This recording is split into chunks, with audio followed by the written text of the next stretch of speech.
Thank you for subscribing to our channel. Today is Thursday, February 18, 2021. BBC report. Facebook Australia wrote, how Facebook became so powerful in news.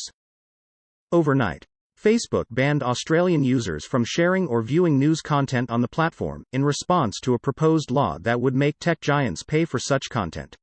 Facebook has, in just a matter of years, established itself as the place where many get their news. And the platform's outsized influence on how some newsrooms make editorial and hiring decisions has led to it being described as the absent editor in the room. BBC report. Texas Senator Ted Cruz flew to Mexico amid state energy crisis, U.S. media report. Photos of the Republican lawmaker at an airport emerged on Twitter on Wednesday, fueling reports that he had left Texas amid the energy crisis. His office did not immediately respond to a request for comment from the BBC. Texas has seen widespread power and water outages due to the uncommonly frigid weather. Mr. Cruz flew to Cancun with his family, CBS News confirmed. He is expected to return Thursday afternoon. Deutsche Welle report. No decision on Afghanistan pullout, says NATO chief.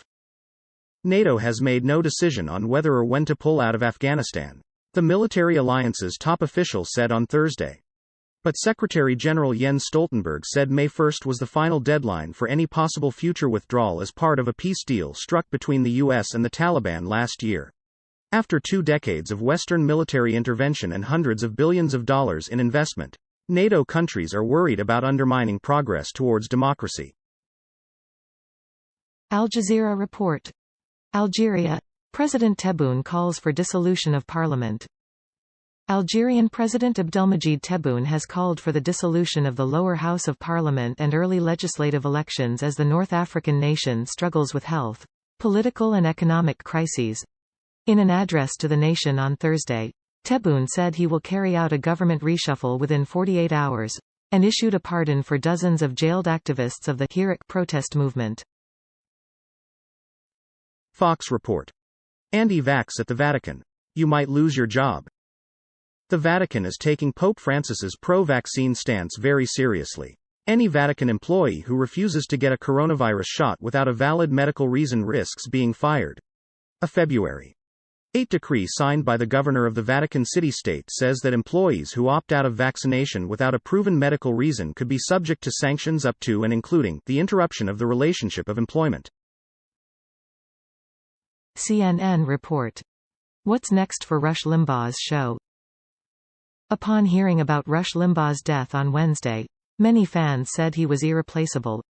For the time being, his distributor is not going to try. Rush's voice will continue to be heard, providing comfort and continued insight to his legions of loyal fans, Premier Networks said in a statement obtained by CNN Business. Premier Networks syndicates The Rush Limbaugh Show to hundreds of local radio stations across the United States. CNN report. 2 journalists, 23 and 27, get 2 years in jail for live streaming a protest in Belarus. A court in Belarus sentenced 2 journalists with the independent Belsat TV channel to 2 years in prison for live streaming a demonstration, their employer and Belarusian Association of Journalists said in statements following the court hearing Thursday. Journalists Darya Chultsova, 23, and Yekaterina Andreeva, 27, were detained in November while covering a demonstration in memory of an opposition activist who died in Minsk a few days before. Fox report. 2 Dallas officers shot and wounded while responding to call.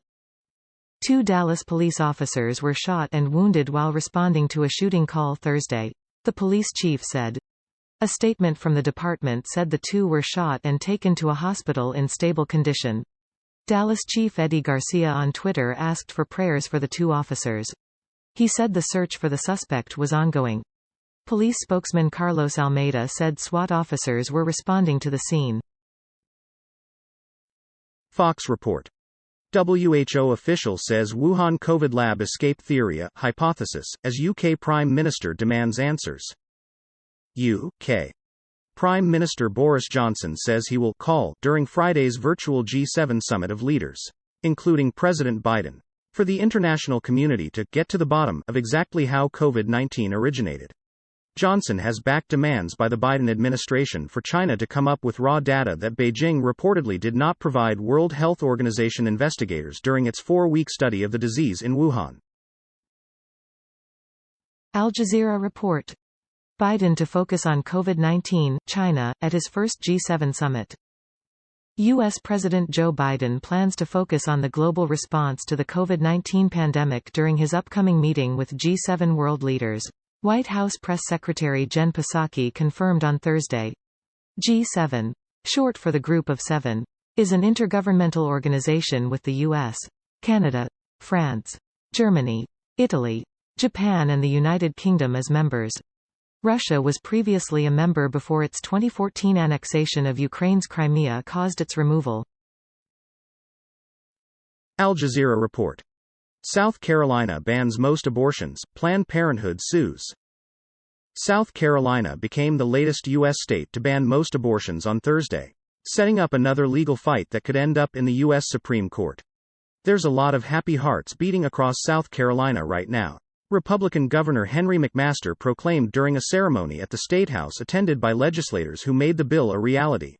The South Carolina Fetal Heartbeat and Protection from Abortion Act is similar to abortion restriction laws that have passed in a dozen states including neighboring Georgia, as well as Kentucky, Louisiana, Mississippi and Ohio. CNN report. Do these 5 things if you want to improve your credit score. The current low interest rate environment is great news for borrowers, especially those who have good credit. Mortgage rates have been sitting around record lows, and many automakers have been offering no-interest financing. But there's a catch. In order to take advantage of these bargain basement rates, you'll need to have a good credit score, or preferably, a great one. Lenders use your 3-digit credit score to determine whether to loan you money and on what terms. BBC report. Sugarbook dating app maker arrested over promoting prostitution. Police did not name the suspect, but media and the website of Sugarbook say the founder is 34-year-old Darren Chan. Sugarbook promises to link younger women with older men who are expected to provide financial support. Last week the app boasted that thousands of students, which it called sugar babies, had joined. Access was then blocked after an outcry. The app's founder was arrested in Kuala Lumpur. CNN report. Gunmen kill 1 student and kidnap dozens more in Nigeria school raid.